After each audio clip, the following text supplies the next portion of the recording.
¿Qué pasaría si hubieras hecho algo diferente? Esa pregunta puede aparecer de golpe al despertar, en medio de una conversación o durante un instante de silencio. Y cuando llega, duele como el primer día.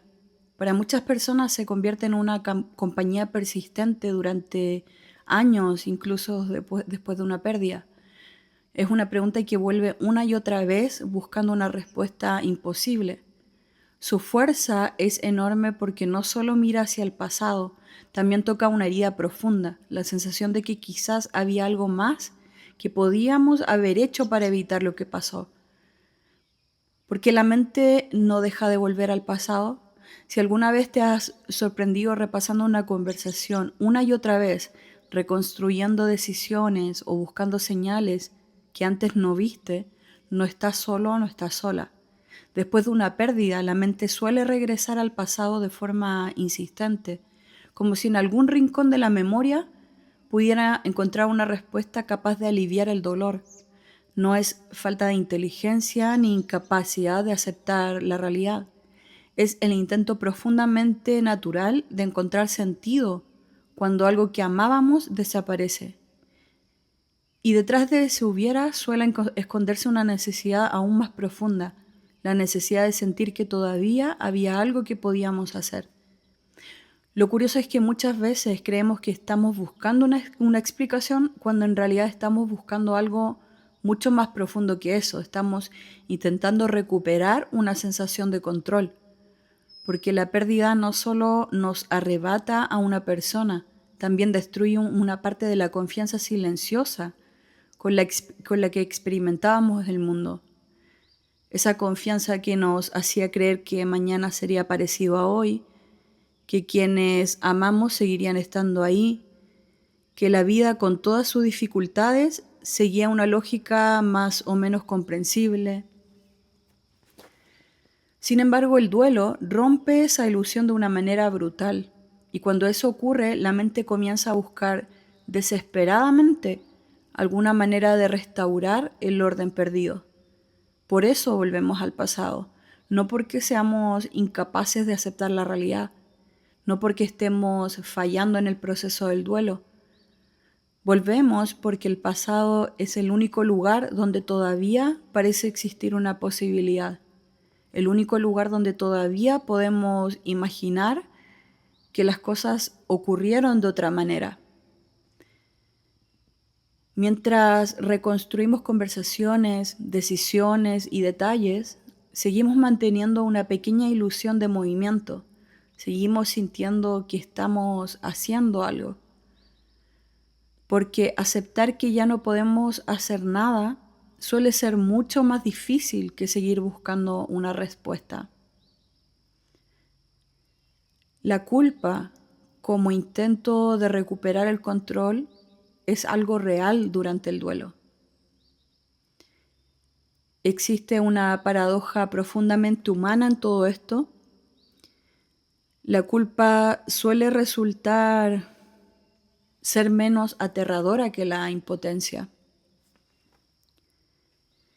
Si encuentro un error, entonces existe una explicación. Si existe una explicación, entonces existe una lógica. Y si existe una lógica, entonces todavía puedo creer que el mundo es un lugar relativamente predecible.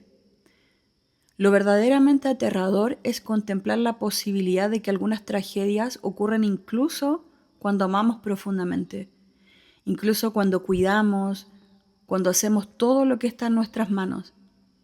Esa posibilidad confronta algo muy básico en nuestra condición humana, nuestra incapacidad para controlar completamente aquello que más nos importa.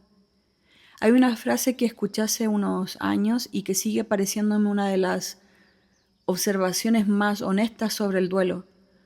A veces el dolor prefiere inventar una culpa antes que aceptar una fragilidad, porque la culpa ofrece una sensación de control, la fragilidad no. La culpa permite imaginar un universo alternativo donde todo salió diferente. La fragilidad, en cambio, nos obliga a aceptar que somos seres humanos viviendo en un mundo donde algunas pérdidas son inevitables. Y aunque esa aceptación puede parecer sencilla en teoría, En la práctica suele requerir años de elaboración emocional. Además, el amor participa activamente en este proceso. Cuanto más importante era la persona, más fuerte suele ser la necesidad de encontrar una explicación. Porque el cerebro interpreta la magnitud de la pérdida como una señal de que algo extraordinario tuvo que haber ocurrido. Nos cuesta aceptar que una vida entera pueda cambiar para siempre debido a algo que estaba fuera de nuestro control. Nos cuesta aceptar que los acontecimientos más importantes de nuestra historia muchas veces no obedecen a una lógica de mérito, esfuerzo o preparación. Y sin embargo, esa es precisamente una de las verdades más antiguas de la experiencia humana: el amor, la protección y sus límites. Durante gran parte de nuestra vida construimos una relación muy particular con el amor. Nos gusta pensar que el amor protege, que el cuidado previene, que si prestamos suficiente atención podremos evitar determinados acontecimientos. No solemos decir esto de manera explícita, pero organizamos nuestra existencia alrededor de esta idea. Cuidamos, vigilamos, acompañamos, nos preocupamos, intentamos anticiparnos a los problemas y poco a poco comenzamos a creer que existe una relación directa entre cuánto amamos y cuánto podemos proteger. Sin embargo, el duelo destruye esta ilusión y lo hace de una manera especialmente dolorosa porque no solo nos enfrenta a la ausencia de alguien, sino que también nos enfrenta a nuestros propios límites. Descubrimos que amar a una persona y poder controlar lo que le ocurre son dos cosas completamente diferentes. Descubrimos que existen enfermedades que no podemos detener, accidentes que no podemos prever, procesos biológicos que no podemos gobernar y acontecimientos que escapan completamente a nuestra capacidad de intervención. Aceptar eso puede sentirse como una herida adicional sobre la herida original del duelo. Y esa confrontación con nuestros límites suele abrir una pregunta aún más profunda. No solo qué ocurrió, sino qué significa eso para la imagen que teníamos de nosotros mismos. Por eso, muchas veces el hubiera no es solamente una pregunta sobre los acontecimientos, es también una pregunta sobre nosotros mismos, sobre todo sobre nosotros mismos. Porque cuando alguien muere, no solamente perdemos a esa persona, sino que además se fracturan ciertas ideas que teníamos acerca de quienes éramos antes de la pérdida. Hay cambios sin duda en nuestra identidad, hay crisis de identidad. La madre que protegía, el esposo que cuidaba, la hija que siempre estaba presente, el amigo que resolvía los problemas. De pronto aparece una realidad que contradice esa identidad. Y entonces la mente intenta reconstruirla buscando un punto donde todo podría haber sido distinto. En el fondo, muchas personas no están intentando descubrir qué ocurrió, sino que están intentando comprender por qué no pudieron evitarlo. Y detrás de esa pregunta suele esconderse otra pregunta todavía más profunda. ¿Quién soy yo si no pude proteger a la persona que más amaba? Esa pregunta rara vez aparece de forma consciente, pero suele habitar silenciosamente el corazón de muchas culpas. Porque la culpa no solamente habla de acciones, habla también de identidad, habla de la imagen que teníamos de nosotros mismos antes de que la pérdida nos obligara a confrontar nuestros límites.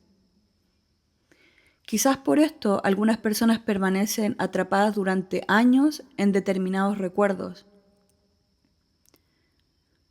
No lo hacen porque los recuerdos sean especialmente importantes en sí mismos, sino porque representan el lugar donde todavía intentan reconciliar dos realidades incompatibles.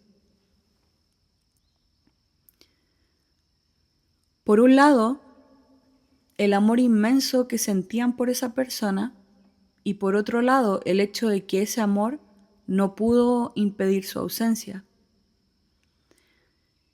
Entre ambas realidades existe una tensión difícil de sostener y el cerebro vuelve una y otra vez a los mismos acontecimientos, intentando resolver algo que quizás nunca tuvo solución. Con el tiempo, algunas personas comienzan a notar algo curioso. El hubiera no desaparece completamente, pero cambia de función.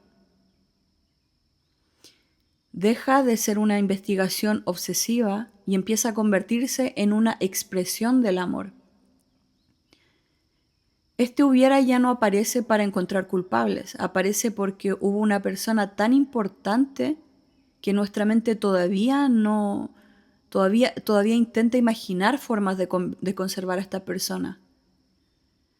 Porque el amor no acepta fácilmente las fronteras que la realidad impone, porque sigue buscando caminos donde ya no existen caminos. Sigue intentando construir una versión del mundo donde esa ausencia no hubiera ocurrido. A partir de ahí surge una pregunta que pocas veces nos hacemos. ¿Qué aprende una persona cuando finalmente comprende que no podía controlarlo todo? No porque el sufrimiento tenga una lección obligatoria, no porque la pérdida ocurra para enseñarnos algo, sino porque atravesar determinadas experiencias transforma inevitablemente la forma en que entendemos la vida. Algunas personas desarrollan una relación más humilde con la incertidumbre, otras descubren niveles de compasión hacia sí mismas que antes no conocían, otras comienzan a comprender que los seres humanos somos mucho más frágiles de lo que imaginábamos y precisamente por eso somos mucho más valiosos.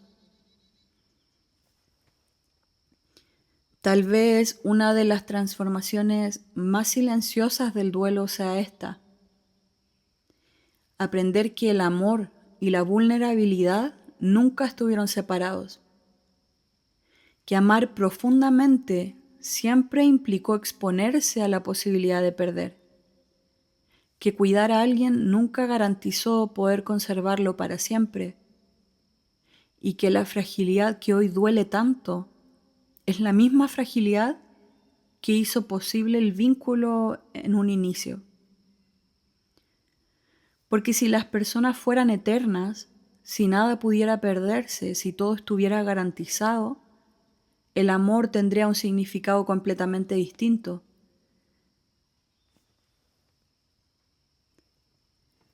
Hoy puede resultar imposible ver algo más allá del dolor, y eso es comprensible.